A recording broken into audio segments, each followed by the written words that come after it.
کہ اپنی جان کی تو خیال کرو تم، اگر تم اپنی بیماری کے اور اپنے دوسرے قانونی مسائل ہر چلتے پھرتے سے نہیں پوچھتے تو اپنی آخرت کی کامیابی جن چیزوں پر موقوف ہے اور ڈیپینڈ کرتی ہے اس میں تم نے ان چیزوں کو ایزی کیوں لے لیا؟ اس میں بھی تو دیکھو کون مسئلہ بتا سکتا ہے۔ ایک یہاں اور اس سے آگے بڑھ کر میں آگے بات بتلاؤں، آپ غور کریں، نظر ڈالیں اس لفظ کے اوپر کیا لفظ لکھا ہے، فَاسْأَلُوا أَهْلَ الذِّكْرِ۔ یہ جو میں نے ترجمہ کیا علم والوں سے پوچھو، یہ اصل میں مکمل ترجمہ نہیں ہے۔ بڑا بھاری ہوتا ہے قرآن کے کسی ایک لفظ کا ایسا ترجمہ کرنا کہ جو اس کی ساری خصوصیتوں کو اور ساری اس کی جو اچھائیاں ہیں وہ اس کو سمیٹ لے، بہت مشکل ہوتا ہے۔ یہ قرآن اللہ کا کلام ہے، اس کے اندر یہی کمالات ہیں۔ اعلی ذکر فرمایا، ذکر کے معنی آتے ہیں یاد کے، یوں نہیں فرمایا کہ اہل علم سے جا کر پوچھ لو، نالج والوں سے جا کر پوچھ لو اگر تمہارے پاس نالج نہیں ہے، یہ نہیں کہا۔ ورنہ تو پھر کیا ہوتا، ہاں بھائی آپ کے پاس کون سی ڈگری ہے؟ اس نے کہا میرے پاس پرانی، نہیں بھائی تم سے نہیں پوچھتے، تمہارے پاس کون سی ڈگری ہے؟ انہوں نے کہا اس سے ہائر، ہاں تم بتا دو۔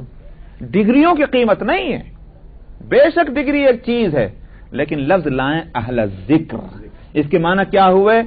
علم والا، وہ علم والا کہ جس کے اندر یاد خدا ہو۔ معلوم ہوا کہ اسی سے رہنمائی حاصل کرنی، جس میں خوف خدا نہیں، جس میں فکر آخرت نہیں، جس میں اللہ کا ڈر نہیں۔ اگر اس کے پاس بڑی ڈگریاں بھی ہوں تو وہ ہرگز جو ہے اس کی رہنمائی اور قیادت اور ہدایت پہ جو ہے اعتماد نہیں کیا جا سکتا۔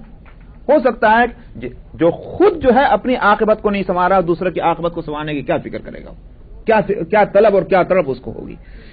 جس کو یہ ڈر ہے کہ آج جو امانت میرے پاس ہے، اگر اس امانت کے پہنچانے میں نے خیانت کی، کل کو میری گردن ناپی جائے گی، یہ احساس جس کو ہوگا، وہی دراصل بغیر رعایت کے، بغیر کسی اور فائدے اور نقصان کے اوپر نظر کیے صحیح اس کا علم جو مسئلہ بتلا رہا ہے وہی مسئلہ وہ بتلائے، کیونکہ فکر آخرت اس کو ہے۔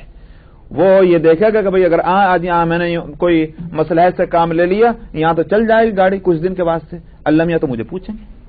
اہل ذکر جو ہے وہ اسی واسطے ائمہ جو ہیں جن کو ہم امام کہتے ہیں، یہ امام حدیث کے، یہ امام فقہ کے، یہ امام فن قراءت تجوید کے، یہ امام فلاں علم کے، ویسے ہی تھوڑی کہہ دیا کہ صاحب ان کے پاس چونکہ ڈگریاں بہت بڑی تھیں لہذا ان کو امام بنا لو۔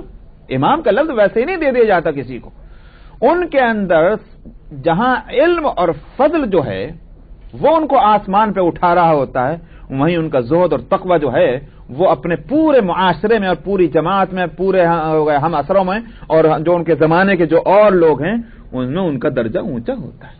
میں بتلا چکا ہوں کہ امام ابو حنیفہ ہوئے، امام شافعی ہوئے، امام مالک ہوئے، یہ ویسے ہی نہیں بن گئے امام، ان کو امت نے کوئی رشوت کھا کر امام تھوڑی بنایا ہے۔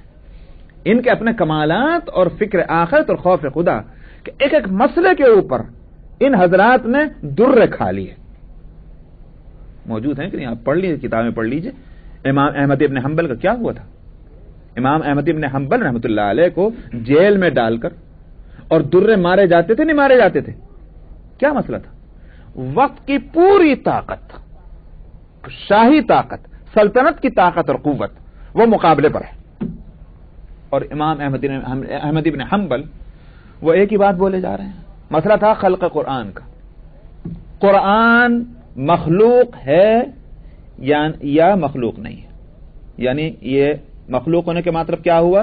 جس طرح سے اور انسانوں کو بنایا گیا ہے، ہیومن بینگ ہیں، جانور ہیں، آسمان ہے، زمین ہے، یہ پیدا کیے گئے ہیں۔ اذا اراد شیئا قال له کن فیکون، جب ہم کسی چیز کا ارادہ کرتے ہیں تو کہتے ہیں ہو جا، وہ ہو جاتی ہے۔ سمجھ میں آیا؟ یہ ہے وہ ایک ہر چیز کی پیدائش کی صورت۔ کیا قرآن جو ہے یہ ایسی مخلوق ہے؟ تو اہل سنت اور ان میں یہ حضرات جو ہیں ان کا یہ تھا کہنا کہ یہ نہیں، یہ تو اللہ کا کلام ہے، اور کلام جو ہے وہ متکلم یعنی کلام جو بولنا، یہ تو دراصل مشکل یہی ہو رہی کہ میں اس کی تعبیر نہیں کر سکتا، اس کو میں یہ نہیں کہہ سکتا یہ منہ کی طرف اشارہ کر کے بولنا، یعنی کلام جو ہے بہرحال اس کے لیے جو بھی کچھ کہیں یہ بولنے والے کی ایک صفت اور ایک ایٹریبیوٹ ہوتی ہے۔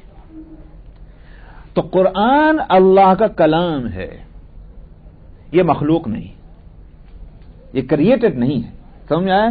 اسی لیے ایک روایت ہے وہ روایت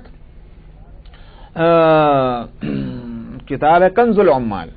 کنز العمال حدیث کی کتاب میں نے دیکھا تھا ہندوستان میں رہتے ہوئے. یہاں نہیں، وہ کتاب ہندوستان میں تھی، اور حیدرآباد کو میں پہلے بھی بتا چکا ہوں کہ حیدرآباد کی سعادت مندیوں میں یہ بات بھی ہے کہ کنز العمال حدیث کی یہ کتاب سب سے پہلے حیدرآباد میں چھپی. تو اس میں یہ روایت ہے کہ القرآن کلام اللہ وخرج منہ، قرآن اللہ کا کلام ہے اور اس کے اندر سے نکل کر آیا ہے، یہ مخلوق نہیں ہے. تو یہ مسئلہ چلا جب مسلمانوں کے اندر، جب یونان اور ایتھنس اور دوسرے وہاں سے جب فلسفے اور سائنس کے جو ہیں وہ آئے علم، تو اس میں فلسفیانہ بحثیں جو ہیں وہ چلی اس میں. تو یہ ساری چیزیں اس وقت یہ آئیں کہ قرآن کیا ہے. تو لوگوں نے، جو فلسفی لوگ تھے، جو عقل والے، انہوں نے کیا جو کیا کہتے ہیں، انہوں نے یہ بحثیں کی کہ صاحب یہ قرآن تو مخلوق ہے. آپ کہتے ہیں کیوں، دلیل کیا تھی؟ کہتے ہیں قرآن کوئی چیز ہے کہ نہیں؟ ہاں چیز تو ہے، جو چیز ہوتی ہے وہ مخلوق ہوتی ہے. سمجھ میں آیا؟ یہ دلیل تھی. تو امام احمد ابن حنبل رحمۃ اللہ علیہ اس وقت، یہ اس وقت کی بات ہے 3rd سنچری جو ہجری، امام احمد ابن حنبل کہتے تھے کہ مخلوق نہیں ہے. اس فلسفے کی لپیٹ میں بادشاہ وقت آیا ہوا ہے، اور اس نے اعلان کر دیا کہ جو یوں کہے کہ قرآن مخلوق نہیں ہے اس کو جیل میں ڈال دو.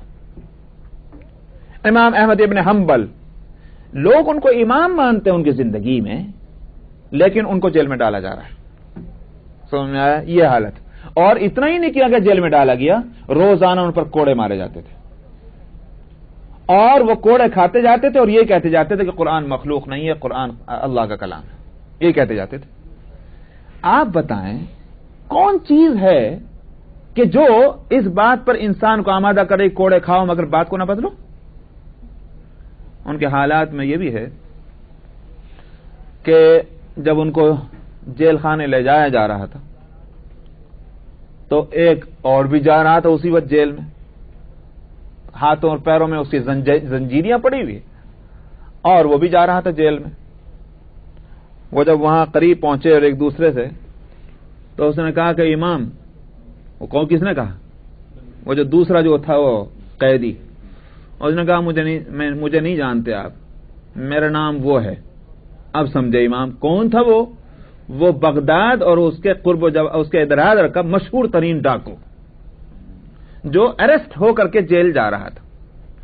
اس نے یوں کہا کہ میں اتنی مرتبہ جیل جا چکا ہوں اس سے پہلے، اور پھر میں جیل جا رہا ہوں، اس کے باوجود میں نے وہ کام نہیں چھوڑا ہے کہ جس کی وجہ سے مجھے جیل آنا پڑتا.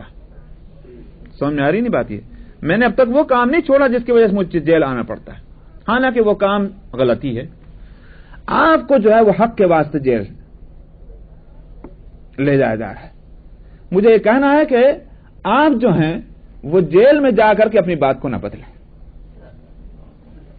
دیکھا آپ نے، میں اگر دنیا کو نہیں، اپنے اس خراب کام کو نہیں چھوڑ سکا جیل میں جانے کے باوجود، آپ کیسے چھوڑیں گے؟ یہ ان کے حالات میں ہے. چنانچہ یہ ہوتا تھا کہ روزانہ جیل کے دروازے پر مسلمانوں کا ایک ہجوم آ کر ٹھہر جایا کرتا تھا. آج امام کیا کہنے والے ہیں، جو وہ کہیں گے اس کو ہم بھی اپنا عقیدہ بنا لیں گے، اور اندر امام پر درے لگائے جاتے تھے. یہ میں کہہ رہا ہوں کہ یہ اگر تقوی نہ ہوتا، خوف خدا نہ ہوتا، فکر آخرت نہ ہوتی، دین کے ایک مسئلے کی اپنی جان کے مقابلے میں قیمت نہ ہوتی، یہ سب کچھ کر سکتے تھے. ویسے تھوڑی امام بن گئے. امام مالک رحمۃ اللہ علیہ کے ہاتھوں کے انگوٹھے جو ہیں ان کو نکلوا دیا گیا تھا. سمجھ میں آیا؟ یہ ان کو سزا دی گئی. امام ابو حنیفہ رحمۃ اللہ علیہ کے ساتھ کیا نہیں ہوا؟ ان کو بھی جیل میں ڈالا گیا. نہیں ڈالا گیا اس لیے کہ ان بادشاہ وقت، سب کو بدنیت نہیں کہا جا سکتا، بادشاہ وقت نے یہ فیصلہ کیا کہ یہ حکومت کے تحت آ جائیں. یہی دراصل اس لیے کہا گیا قاضی بن جائیے. امام صاحب جانتے تھے کہ مجھے قاضی بنانے کا مطلب کیا ہوا، میں پھر حکومت کی مصلحتوں کا پابند ہو جاؤں گا، اور میں آزادی کے ساتھ جو بات کہہ سکتا ہوں وہ میں نہ کہہ سکوں گا. انہوں نے کہا کہ میں اس کا قابل نہیں ہوں. بادشاہ کہہ رہے ہیں کہ قاضی بن جائیے. آپ یہ قاضی کا لفظ مت سمجھیے وہ نکاح پڑھانے والے قاضی صاحب کی بات میں کر رہا ہوں، بلکہ قاضی القضات کے معنی یہ ہیں کہ سپریم کورٹ کے چیف جسٹس وہ بنائے جا رہے تھے. امام صاحب کہتے ہیں کہ میں اس کے قابل نہیں ہوں. خلیفہ نے کہا کہ آپ جھوٹ بول رہے ہیں, آپ تو قابل ہیں. امام صاحب نے کہا کہ جھوٹا ہو تو وہ قاضی کہاں سے ہو سکتا. سمجھا؟ بادشاہ نے کہا کہ آپ کو ماننا ہوگا کہ میں معذور ہوں. آخر یہ کیا ہوا کہ ان کو جیل میں ڈال دیا گیا. کیوں قبول نہیں کرتے بادشاہ کی اس پیشکش کو, اور جیل میں انتقال ہوا امام ابو حنیفہ کا. تو میں یہ عرض کر رہا ہوں, علاوہ اور ان کی عبادتوں کے, ریاضتوں کے اور مجاہدات کے اور ذکر اور تسبیح کے اور نماز روزے کے اندر جو ان کی حالت تھی وہ ان کو بھی الگ رکھیے. میں کہتا ہوں کہ یہ ثبات قدمی, یہ جماؤ, یہ جو ہے یہ مضبوطی کیریکٹر کی, یہ کیا بتا رہی ہے. تو اس لیے فاسألوا اہل الذکر. اب اگر ان کو یہ مقام ملا ان حضرات کو کہ اب وہ جو کہتے ہیں تو ہم آنکھ بند کر کے مان لیتے ہیں امام صاحب نے فرمایا ہے. سمجھ میں آیا؟ کوئی جا کر کے یوں نہیں دیکھتا امام صاحب نے غلط تو نہیں کہہ دیا, اپنے دل سے تو نہیں کہہ دیا, اپنے خیال سے تو نہیں کہہ دیا, قرآن میں بھی یہ ہے کہ نہیں, حدیث میں نہیں ہے. ہم لوگ اگر مان رہے ہیں اس لیے کہ یہ امام ابو حنیفہ کی زندگی ایسی اور ایسی, امام شافعی کی زندگی ایسی اور ایسی, اور امام مالک کی زندگی ایسی اور ایسی, ان سے توقع ہی نہیں کی جا سکتی کہ یہ کسی ایک مسئلے کے اندر جھوٹ بول سکتے ہیں. یہ ہے وہ وجہ. تو اس لیے اہل ذکر میں خاص طور پر یہ لفظ اس لیے لایا گیا کہ ان علم والوں سے پوچھو کہ جن پر لفظ اہل ذکر فٹ بیٹھتا ہو.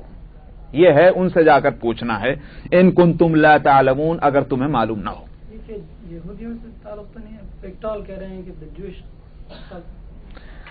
نہیں, یہ بات نہیں ہے. اصل تو مراد یہی ہے کہ بھئی پچھلے نبوت کے انبیاء علیہ الصلوۃ والسلام کے بارے میں کس سے جا کر پوچھیں گے؟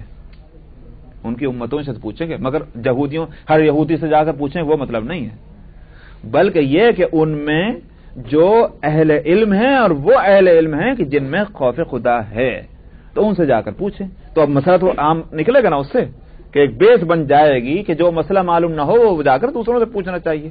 لیکن ظاہر ہے کہ جب انبیاء علیہ الصلوۃ والسلام کے بارے میں پوچھا جائے گا تو پچھلی امتیں جو ہیں انہی سے تو پوچھیں گے نا. اس لحاظ سے انہوں نے کہا ہوگا وَمَا جَعَلْنَاهُمْ جَسَدًا لَا يَأْكُلُونَ الطَّعَامَ وَمَا كَانُوا خَالِدِينَ. فرمایا ہم نے ان کو ایک ایسا جسم نہیں بنایا تھا, ایسی باڈی ان کو نہیں دی تھی کہ جو نہ کھانا کھاتے ہوں اور نہ وہ کوئی ہمیشہ رہنے والے تھے. یہ دو باتیں کہ کھانا کھاتا ہے, پانی پیتا ہے. جو کھانا کھائے گا پانی پیے گا وہ ہمیشہ نہ رہے گا, اور جو ہمیشہ یہ ساری باتیں نہیں تو پھر کیا رہ گیا پھر انسان میں اور اس کے اندر فرق. یہی تو تم کو تامل تھا. اس لیے کہ دوسری جگہ سورہ الفرقان کے اندر ہے ما لهذا الرسول یأکل الطعام ویمشی فی الاسواق. یہ کیسا رسول ہے کہ بازاروں میں چلتا ہے اور کھانا بھی کھاتا ہے. یہی اشکال تھا اہل مکہ. یہ اشکال تھا یا یوں کہیے کہ وہ ایک جس کو کہتے ہیں نا عذر کرنا, یہ عذر کیا کرتے تھے نبی کریم صلی اللہ علیہ وسلم کے ایمان نہ لانے کے لیے. تو قرآن نے اس کا جواب دیا ہے. یہاں ان سے پہلے جو انبیاء گزرے ہیں وہ ان میں سے کوئی نبی ایسا نہیں تھا جو کھانا نہ کھاتا ہو, اور کوئی نبی ایسا نہیں تھا کہ جو ہمیشہ رہا ہو دنیا کے اندر. دنیا سے جانا بھی ہے, اور دنیا میں جب جانا ہے تو دنیا میں جب تک رہیں گے تو کھائیں گے پیئیں گے. تو مخلوق میں سے تھے, یہ خدا نہیں تھا, یہ خدا کا ایک حصہ نہیں تھے. ثم صدقناهم الوعد فانجيناهم ومن نشاء واهلكنا المسرفين. پھر ہم نے وعدہ سچا کر دیا ان سے. کن سے؟ ان قوموں سے, یا تو ان سے کہیے ان قوموں سے, یا انبیاء علیہ الصلوۃ والسلام سے. انبیاء سے وعدہ کیا تھا؟ ہم تمہاری مدد کریں گے. جو تمہارے مخالف ہیں, جو ایمان نہیں لا رہے ہیں, تمہارے کام میں رکاوٹیں ڈال رہے ہیں, ہم ان کو سزا دیں گے. یہ وعدہ انبیاء سے تھا.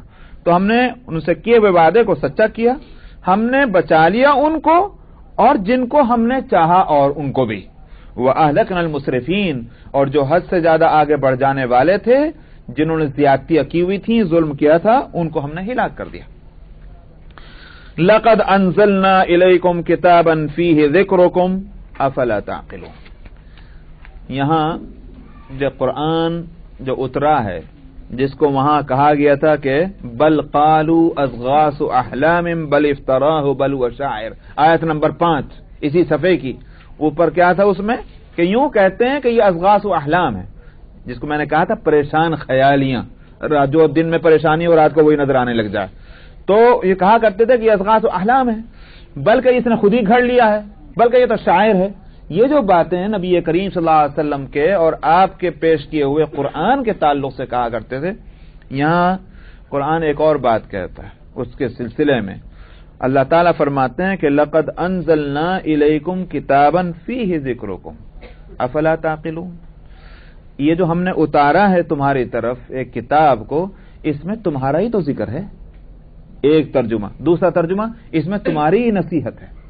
ذکر کے دونوں معنی ہیں، نصیحت بھی آتا ہے اور ذکر کا ترجمہ ذکر بھی ہے، جس کو ہم آپ کہتے ہیں کہ تمہارا تذکرہ، بھئی آپ کا ذکر، سمجھا نہیں، یہ بھی ہے۔ دونوں معنی، ایک جہاں تک نصیحت کا تعلق، اس کے اگر وہ معنی لیے جائیں تو مطلب یہ ہوگا کہ عجیب بات ہے، یہ قرآن پیش کیا جا رہا ہے اس لیے کہ تاکہ تمہارا بھلا ہو، تمہیں نقصان سے بچایا جا سکے، تمہیں ہلاکت سے بچایا جا سکے، اور تم جو ہے اس کے بارے میں الٹی سیدھی باتیں کرتے ہو، ایسا کہ جیسے کوئی بڑی مصیبت کی چیز ہے۔ تمہیں تو اس کی قدر کرنی چاہیے تھی، ریسپیکٹ کرنی چاہیے تھی، اس کو آگے بڑھ کر لینا چاہیے تھا، اس کے بجائے تم اس سے منہ موڑتے ہو اور الٹی